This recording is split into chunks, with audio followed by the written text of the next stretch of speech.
semuanya, pada video kali ini Bapak akan memberikan materi pembelajaran menggunakan media berbasis ICT. Selamat menyaksikan. Baiklah, sebelum memulai pembelajaran kita pada hari ini, ada baiknya kita membaca doa menurut kepercayaan masing-masing. Berdoa mulai.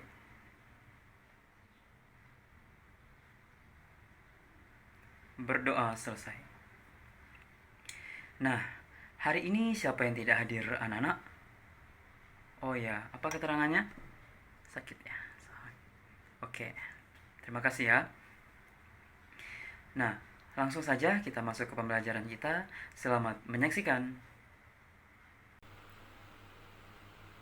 Assalamualaikum warahmatullahi wabarakatuh. Sebelum memulai pembelajaran pada hari ini, silakan kalian buka handphone kalian masing-masing. Tadi Bapak telah mengirimkan link di WA Group, silakan kalian klik. Nanti link tersebut akan mengarahkan kalian kepada situs seperti gambar ini. Di gambar itu terdapat 4 poin. Yang pertama yaitu materi, daftar hadir, buku, dan soal pilihan ganda. Silahkan kalian klik daftar hadir terlebih dahulu. Kalian isi, di situ ada nama siswa, kelas, dan keterangan kalian pada hari ini. Setelah kalian mengklik daftar hadir, lalu silahkan kalian klik pada bagian materi atau PPT, karena di situ adalah materi yang akan kita bahas pada hari ini. Nah, setelah kalian klik, silahkan kalian klik view.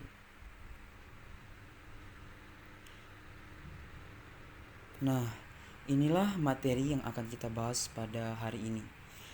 Materi yang akan kita bahas yaitu mengenai integrasi nasional dalam Bhinneka Tunggal Ika. Tujuan pembelajaran kita pada hari ini yaitu terdapat 2 tujuan. Tujuan yang pertama yaitu setelah mengikuti kegiatan pembelajaran, peserta didik dapat menganalisis tentang faktor-faktor pembentuk integrasi nasional dengan benar. Tujuan yang kedua yaitu setelah melaksanakan kegiatan pembelajaran, peserta didik diharapkan dapat menganalisis tentang faktor-faktor penghambat integrasi nasional sebaik mungkin. Lalu materi yang akan kita bahas pada hari ini terdapat 3 materi. Yang pertama yaitu mengenai pengertian integrasi nasional. Nah, dalam Kamus Besar Bahasa Indonesia, integrasi artinya pembaharuan hingga menjadi satu kesatuan yang bulat dan utuh. Adapun beberapa pengertian integrasi nasional menurut para ahli. Yang pertama yaitu menurut Howard, integrasi nasional berarti penyatuan bagian yang berbeda-beda dari suatu masyarakat menjadi keseluruhan yang utuh. Yang kedua yaitu menurut Myron, integrasi menunjuk pada proses penyatuan berbagai kelompok sosial dan budaya ke dalam satu kesatuan wilayah dalam rangka pembentukan suatu identitas nasional. Jadi, dapat disimpulkan integrasi nasional itu adalah menggabungkan seluruh bagian menjadi sebuah keseluruhan dan tiap bagian-bagian itu akan diberi tempat sehingga membentuk kesatuan yang harmonis. Adapun materi yang kedua yaitu mengenai syarat integrasi nasional.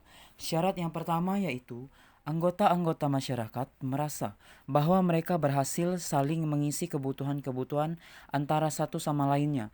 Artinya, mereka merasa bahwa mereka sudah bisa mengisi kebutuhan satu sama lain. Pada tahap ini, mereka sudah melakukan suatu kerjasama, yang mana kerjasama ini memiliki tujuan untuk memenuhi kebutuhan mereka dalam sehari-harinya.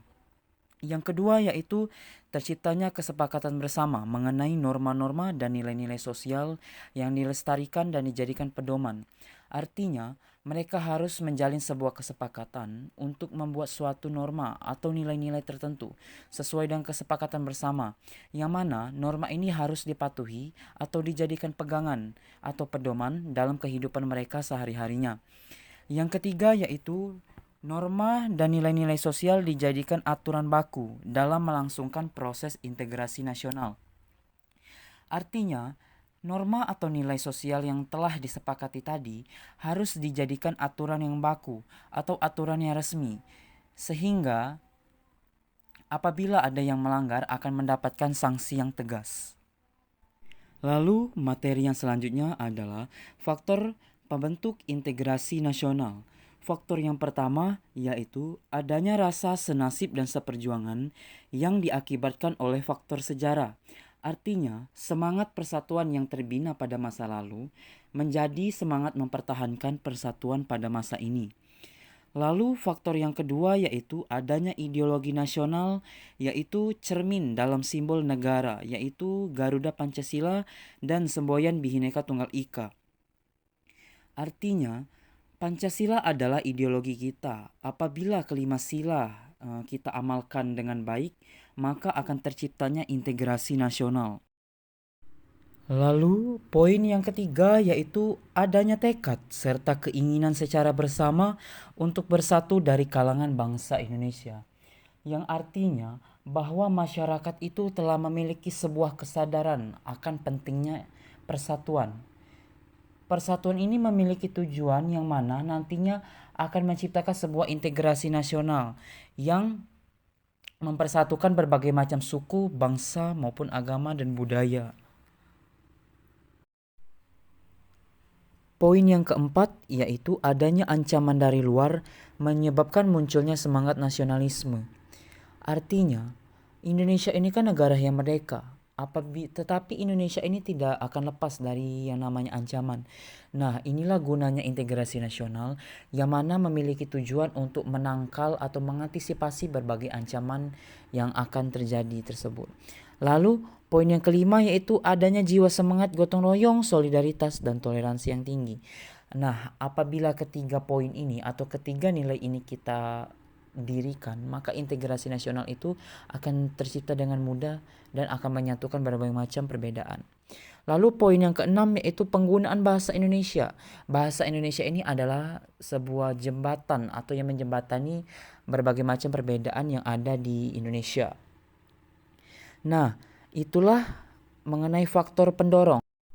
Untuk materi faktor penghambat integrasi nasional, silahkan kalian saksikan video berikut.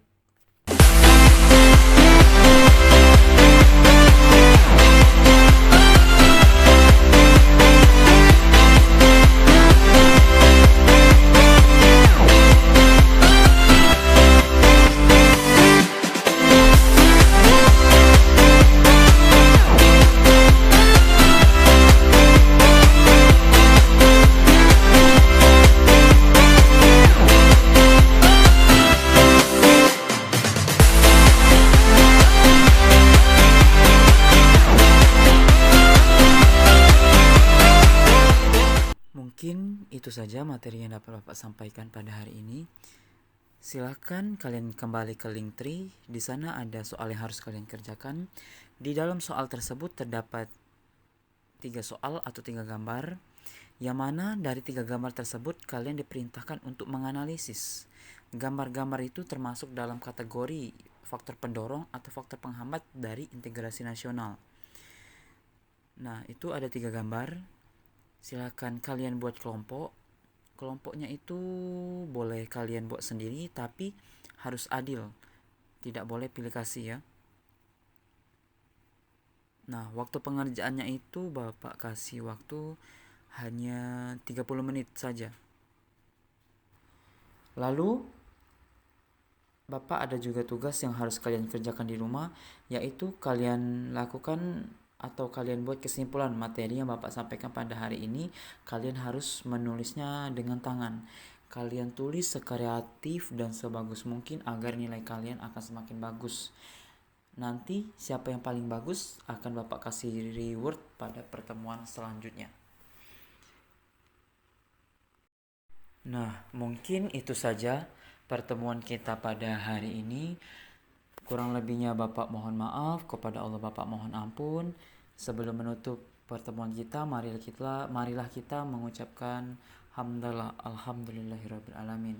Bapak akhiri, wabillahi taufik wal hidayah. Wassalamualaikum warahmatullahi wabarakatuh.